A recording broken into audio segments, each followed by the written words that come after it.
talk about a sustainable economy without adequate security. The 2024 National Budget, Team Budget of Renew Hope, which was presented by President Bola Ahmed Tinubu to the joint section of the National Assembly, has targeted towards job creation, reduction of poverty, and security. Talking on security, joining me today is discuss this with Prime Reporters TV, is a man who has made prominent views in the House of Assembly, a man of integrity, in the name of Honorable Pascal Abodike, member representing the good people of Ihiala Federal Constituency of Anambra State.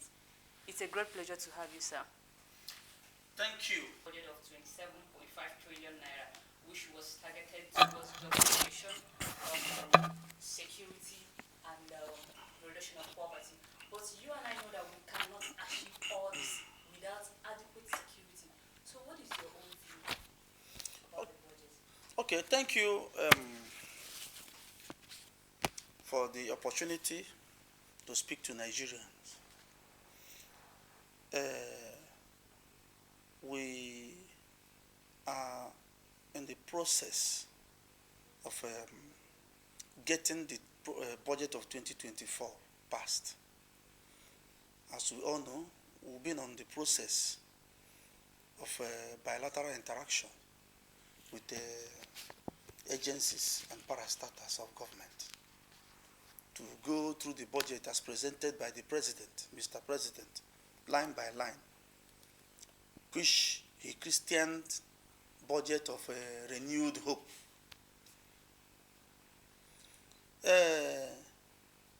He has presented the budget to us, being the members of legislation.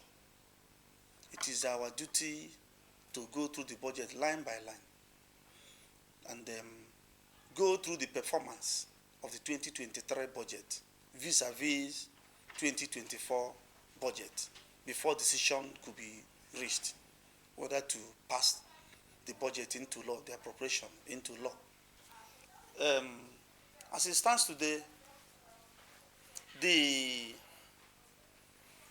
major issue that bedeviled Nigeria, the people of Nigeria today, is that of insecurity, as you rightly put.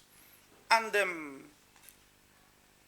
we thank Mr. President for having putting that into a serious consideration, looking at the provision, budgetary provision for security. You will see that it's serious to end the problem of insecurity in Nigeria, at least reducing it to a bareless minimum. There is no government that can thrive without taking charge of security in that administration. If you go to every part of Nigeria, you see non-state actors acting as if they are becoming state actors. Such, according to Mr. President, should not be tolerated in his administration. And he has 100% backing of legislation, which give him accurate legislation that will support his programs. After election, you talk about governance. I'm speaking from the opposition, a member of opposition party, ABGA. But I'm supporting the good programs of this administration.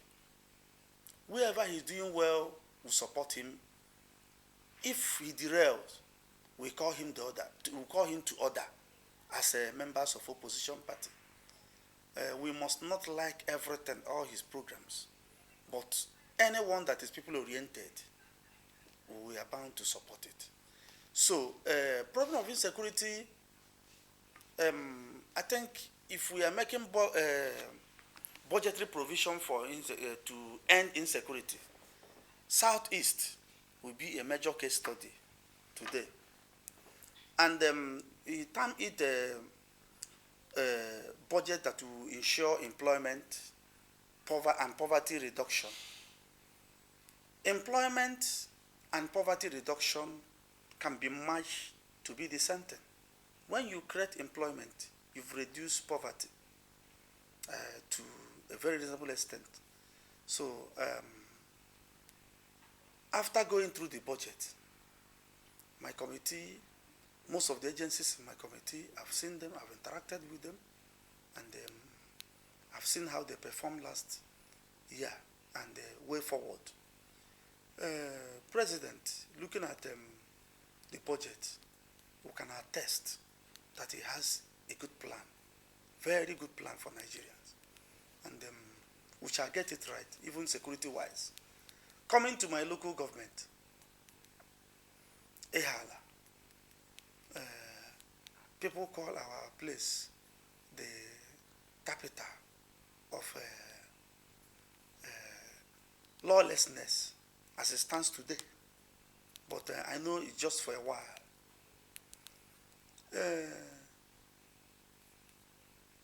The activities of few individuals cannot define the good people of Ihiala Federal Constituency. Our people are not lawless. Our people are decent. Our people has the fear of God. Our people believe in the sacredness of human life. We don't take life. No individual have the right to take the life of another unless being convicted by the court of competent jurisdiction. But what we see today everywhere, not only in my place, is a place of anarchy. People taking laws into their hands. But it may stand just for a while. I believe in what President Bola Ahmed Tinubu can do, looking at his programs. And if he creates enough job for our teeming youth, I believe it will go a long way to reduce the problem of insecurity. And we believe that. I was going to come to your constituency before you get to that. You see, I'm talking about the insecurity in Nigeria. We all know that over the years, Nigeria as a country has faced the challenge of insecurity. But when you look at it from a different dimension, when I talk about the southeast, where you're coming from, your constituency in particular, so it seems that it has taken a different dimension. So, will you suggest internal security to make sure, because this insecurity that has taken a different dimension in the eastern part has led to loss of foreign investors. And now, when you look at the budget which Mr. President presented, it's captured reduction of poverty. We cannot reduce poverty if we keep on losing foreign investors. Now, these people don't find it safe to do business in Nigeria, especially the southeast. Are you suggesting internal security, or what is the way out of this? Because people keep losing life and properties every day. Whenever you see a problem, we look at the cause of that problem. People of the southeast are agitating for something. If you see most of those people there, you hear them speak. They are saying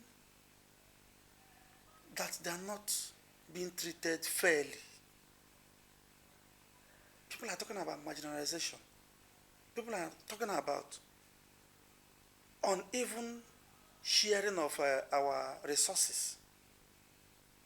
That's why this present National Assembly, we insist on federal character in terms of sharing budgetary allocation. We share it through the 6 geopolitical zones of Nigeria. So if you treat Mr. A the way you treat Mr. B, though there's no way you can treat a child who chooses to be a criminal, even if you give him all he wanted, he will still behave the way he chooses to, because it is a choice to be good, and vice versa. So, but our people are industrious people. Our people are entrepreneurial minded. Igbo people are not lazy. I mean the Southeasterners. We are not lazy. Give us little opportunity, we explore. So based on that, what I think that will go a long way in solving this problem permanently is granting the people of Southeast Development Commission, as federal government did for the people of Northeast during the devastation of Northeast by Boko Haram, a group called Boko Haram. As it is today, I have presented that bill. It has gone for first reading. After which the group of members, leadership of members, Southeast members, also came together and chose to match that bill to be a bill that will be presented with one voice. But I have already presented it, I have already gone for first reading. So if they can grant us that opportunity to establish Southeast Development Commission, it will go a long way, that commission, in solving the yearnings of our people, especially our youths. Give us little opportunity, you will see us moving in the right direction. There are a lot of youths, graduate youths from the Southeast who are jobless. That commission shall provide job for them. That commission, people that requires amnesty, most of those people, we can call them to order. We are not, an Igbo man don't live in the bush.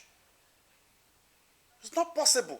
But when you're talking about the agitation, there is a group of persons that we know in the step that led him to where he is today. But if you listen carefully, you will see that he was talking about marginalization. He was talking about not sharing the resources equitably. Somebody may be good or may be bad. When the person is saying part that is good, every reasonable person should listen to what the person is saying. Since after the Civil War, what was supposed to do to integrate the people of the Southeast, most of those things have not been done. Reconstruction and rehabilitation of Southeast, all those things are the things the Southeast Development Commission should take care of. When a child is crying, how to stop that child from crying? Is it not to bring the child closer and know why the child was crying? And you provide that. We are not, Igbo people are not asking for too much. Forget about people who are asking for too much. I don't know. But the core Easterners, the people who are positive-minded Igbo people, we believe that the more, the merrier. We are not secessionists. We believe in Nigeria. The bigger country, the better. But that which should be the privilege you have to enjoy, if not a right even, in Nigeria, should be provided for. If that is being done, I believe the agitation and all the noise you hear around may reduce to a bareless minimum. If a student finish his first degree and get employed, will he have time to go to the bush and carry gun? There will be no time for that. If somebody learn a skill and you try to support that person, all those things are what the Service Commission will do for our people. So our problem, the solution to our problem is not far-fetched. Okay, I know clearly that you're one of the strong voices on the floor of the House. And Anambra, Ihiala Federal Constituency, as a local government, is your local government. And I believe you have a great concern about this whole insecurity issue, which took different dimension in the Southeast. As a strong voice that you are in the House, what are you going to do? Or do you intend doing any sort of lobbying to see that all this is brought to an end? Because when you look at it, Anambra as a state, which is known for being a very industrious state, is kind of depreciating day after day, and I'm sure you're not happy about it. So what would you do in your power, now that you're at the federal level, to, at least, even if it's just to try it? I've already started doing what I should do. To present a bill that will include Anambra State as a member of NDDC, which they are supposed to have done before now.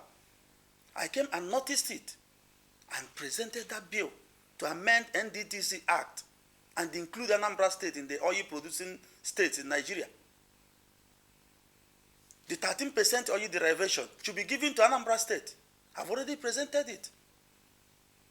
Among other people-oriented bills I've presented, we have a seaport in Anambra State, actually in my local government, which was neglected by the federal government. I've called them to order through a motion. They said motion is persuasive to persuade federal government to rehabilitate that seaport and put it to work. If we can do that, our economy should come back and our economy will come back and flourish again. Among other things, the GDP of the Southeast, especially Anambra State, is going down day after day. The solution to our problem lies on our hands. Man, they say, is a bundle of possibilities. It is not all over. We can still bounce back again, but we need the support of the federal government. We have a governor who is the former governor of Central Bank, a well-renowned economist who is doing well in Anambra State as a governor. But we need support from the federal government. Anambra State, people call Anambra the capital of the Southeast. If Anambra is bad, economy-wise, it will affect all the 5 states in the Southeast. We are the gateway to Southeast. We have to get it right in Anambra State, both security and economy. So, federal government should pay attention through this 2024 budget and solve those problems. With the 10% or even 15% of the entire budget, our problem could have been solved more than 70%. So you're saying that if the 10% or 15% of the 2024 national budget should is given to Anambra, there is a hope, maybe there is a light at the end of the tunnel. Immediately, you see us flourish again. They should increase budgetary allocation that goes to Anambra State, knowing that that state is strategic to the development we are calling in the entire Southeast. There are states, every state is important, but there are some states you should pay serious attention to, which is Anambra State. Thank you so much, sir. To this point, we'll come to the end of the program. Don't forget to follow us on all our social media platforms, on YouTube, Instagram, Twitter, and of course on Facebook at Prime Reporters News. I am Miss Emelite. Thank you and do have a good day. Thank you, sir. Thank you.